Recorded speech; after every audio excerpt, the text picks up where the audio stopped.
Bonjour.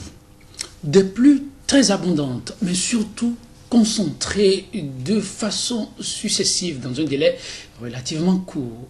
Tel est le type de pluviométrie observé depuis ces dernières années au niveau de l'Afrique de l'Ouest avec son corollaire d'inondations spectaculaires. Le phénomène, devenu plus que récurrent, mérite qu'on s'y attarde. Et c'est à juste titre que nous recevons pour ce numéro de votre émission Entretien du jour, M.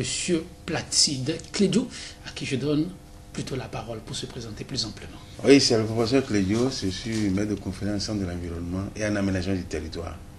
Actuellement, je dirige un centre de valorisation des déchets à l'université d'Abomey-Calavi.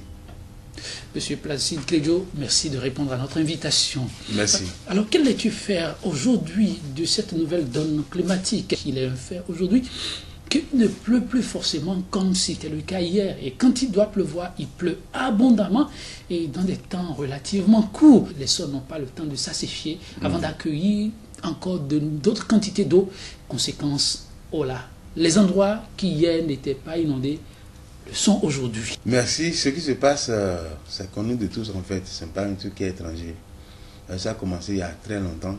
Le fait que les pluies soient concentrées en un temps très court et ce n'est plus planifié dans le temps comme avant. C'est connu de tous, dites-vous. Oui, pourtant, on a l'impression que nos autorités sont toujours débordées là.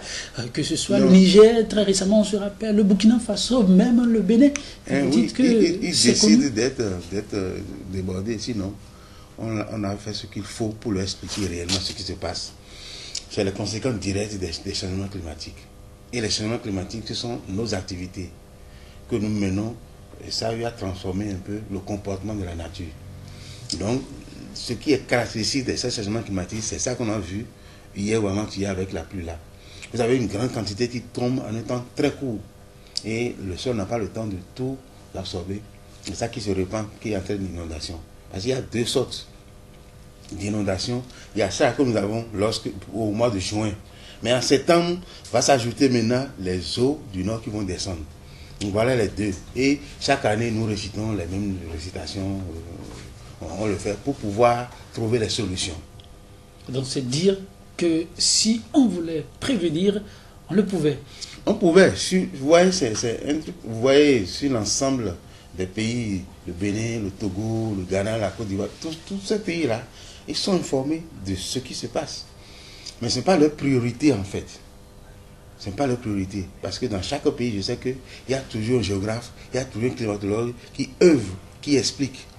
Mais nous autres avons un peu du mal à vous croire, dire que il ne s'agit pas là de leur priorité. Quand on voit ces chefs d'État courir, quand leurs populations sont débordées, demandent de l'aide, on en a vu qui ont même décrété l'état d'urgence. Ils préfèrent aider la population de cette manière. La population est plus reconnaissante pour eux que d'agir réellement pour finir avec. Vous voulez dire qu'ils profitent de la souffrance des populations? Ils profitent, et c'est ça qu'il faut dire ouvertement. Ils profitent parce que le problème du changement climatique, vous voyez que les États-Unis maintenant, en France cette année, c'est cette année qu'on a fait la réunion sur le changement climatique. Ils ont pris conscience, ils sont en train de prendre les mesures qu'il faut. On peut le faire ici aussi. Parce que la Terre n'est pas l'atmosphère n'est pas confinée à un seul endroit. C'est l'ensemble. Vous voyez, lorsqu'on pose un acte ici, c'est sur l'ensemble de la planète qu'on ressent. Donc, normalement, avec les changements climatiques, où tout le monde est conscient de ça maintenant, chacun doit poser des actions pour aller contre. Ces actions, c'est les énergies renouvelables. C'est les énergies renouvelables. Il faut aller clair. En fait, les activités dont je parlais, c'est quoi? C'est le pétrole.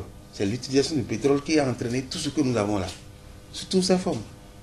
Avec les engins, avec les motos, avec les industries. C'est ça qui entraîne tout ce qu'on a eu comme changement climatique, bouleversement au niveau de l'atmosphère. Donc si nous ne revenons pas aux énergies renouvelables où nous allons laisser vraiment l'utilisation du pétrole, on ne pourra pas vraiment régler le problème. Et on va toujours profiter de cette situation pour aller régler de façon ponctuelle le problème au niveau des populations pour avoir le suffrage. Ça a été toujours comme ça depuis qu'on a commencé. Je rappelle qu'en 2010, j'ai déjà fait une émission en avril pour dire en septembre 2010, on ne pourra pas supporter l'eau. Effectivement, c'est arrivé tel qu'on avait dit. Mais je suis béninois, j'ai dit, mais on n'a rien fait. Et on a été vraiment inondé. Et en ce moment, on a déclaré l'état d'urgence. On a fait appel là, et puis les gens nous ont aidés. Bon, et on préfère ça que de régler vraiment le problème. Parce que pour certains, c'est qu'on ne peut jamais régler le problème d'inondation. On peut y trouver une solution. La solution est avec nous. Revenons aux énergies renouvelables. Alors, quelles sont les dispositions que ces pays-là, africains, ces pays surtout de l'Afrique de l'Ouest, peuvent déjà commencer par prendre, même si c'est progressivement, pour espérer induire un impact sur à quoi nous assistons aujourd'hui? Moi, je vais parler du cas du Bénin. Pour lutter contre la concentration des eaux, des pluies en un temps très court, là, c'est diminuer les gaz à effet de serre pour régler le problème du changement climatique. Et au Bénin, toujours, en septembre, maintenant, on va encore crier. Ce serait pire que ça. Parce que les eaux vont descendre. Et comme il y a eu beaucoup de pluie maintenant, le sol n'aura pas le temps d'absorber tout avant que les eaux de septembre ne descendent. Donc avec une petite quantité, ça va commencer par répandre aussi. Vous voyez, donc, pour ça, pour la descente des eaux, c'est qu'il faut occuper les eaux en amont. Je chante ça depuis. Nous avons 2 cours d'eau qui envoient les eaux vers le sud. Il y a le Mono, il y a l'Ouémé. Il suffit de faire des rétentions d'eau qu'on va réutiliser pour l'agriculture, réutiliser pour l'élevage, réutiliser pour beaucoup de choses. Mais ce n'est pas qu'on empêche l'eau de descendre.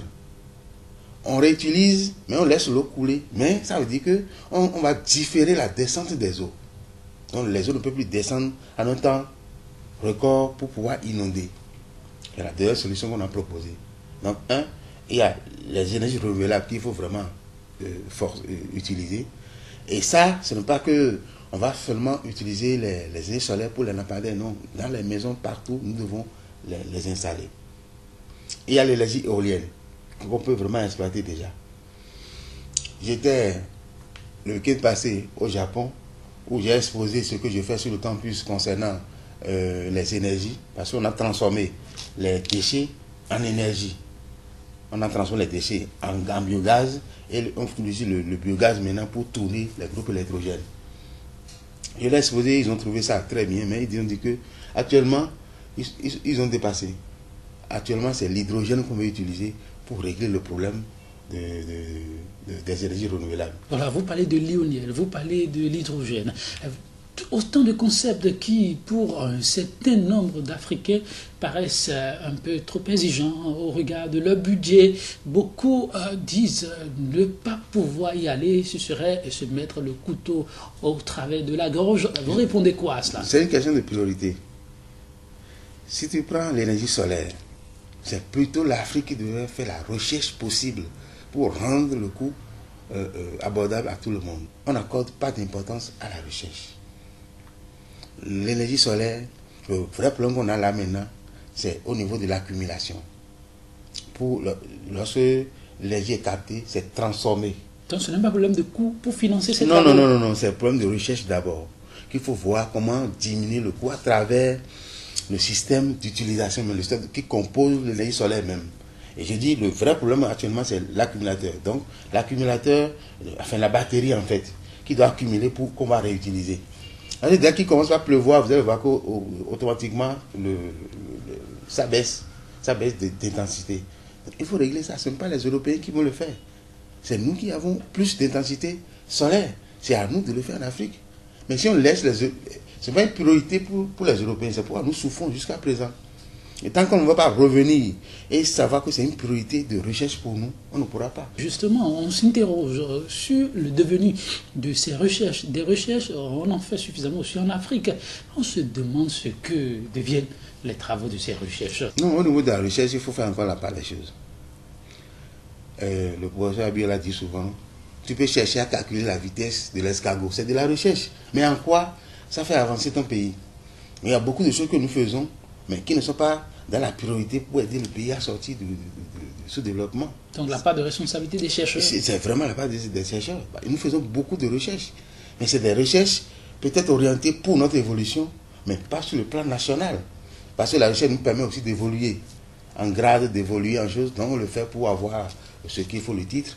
Mais sur le plan national, il faut tenir compte de la priorité du gouvernement et faire la recherche. Et donc normalement, l'université devait travailler en synergie avec les exécutifs. C'est ce qu'il faut. Et là maintenant, vous allez voir que on verra de façon claire de façon pratique les résultats de recherche.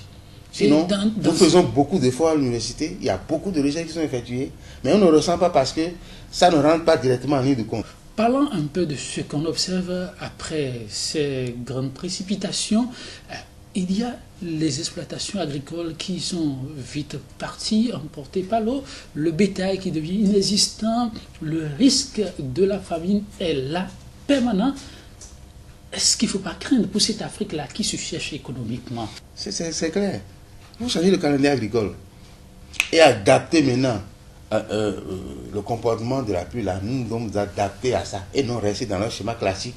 C'est-à-dire qu'à chaque mois, là, voilà, tel mois, on doit semer. Si vous faites ça, vous voyez que les maïs qu'on a semés cette année-là, il y a une grande sécheresse qui avait emporté beaucoup de maïs. C'est ça. Donc nous devons revoir le calendrier agricole. Et tant qu'on ne va pas aller là, vous allez voir que c'est toujours cela. On va voir le calendrier en fonction des changements climatiques, des problèmes que ça pose aujourd'hui. Et quelle peut être la part de responsabilité ou la contribution? Chacun est responsable dans ce qui se passe là. Parce que je dis, l'atmosphère n'est pas confinée dans un seul pays. Lorsqu'on pose un acte quelque part, tout le monde subit.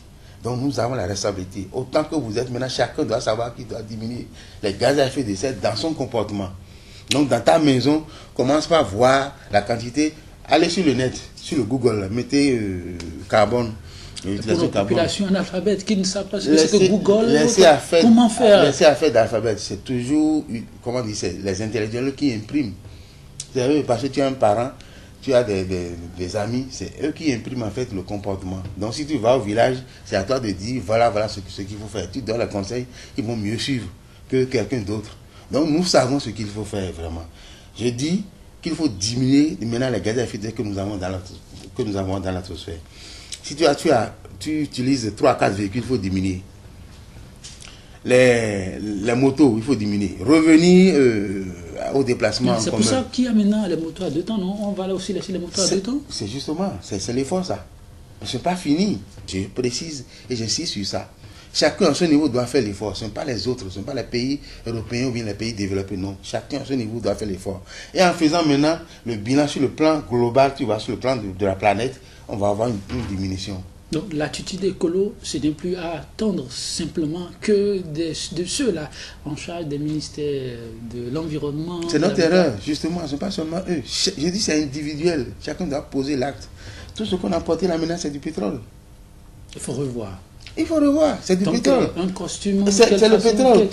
C'est le pétrole. Mais si on aime un peu être en costume, on fait comment? On va voir comment faire la même chose sans utiliser le pétrole, c'est tout. C'est possible. Non, c'est possible. L'Afrique regorge de ces valeurs. Ce que moi j'ai porté, c'est moins de pétrole que ce que toi t'as porté. Le message est clair, il faut porter sain pour un environnement sain et sécurisé. Mesdames, Messieurs, vous avez compris, l'Afrique de l'Ouest reste fortement secouée par des précipitations exceptionnelles, suffisamment de pluie en peu de temps, de façon concentrée. Le danger est là, en permanence à nos portes. Que faut-il faire pour éviter le pire? L'attitude, la responsabilité revient simplement à chaque citoyen du monde. Merci pour votre attention. À très bientôt pour un nouveau numéro, toujours sur votre canal Sika TV.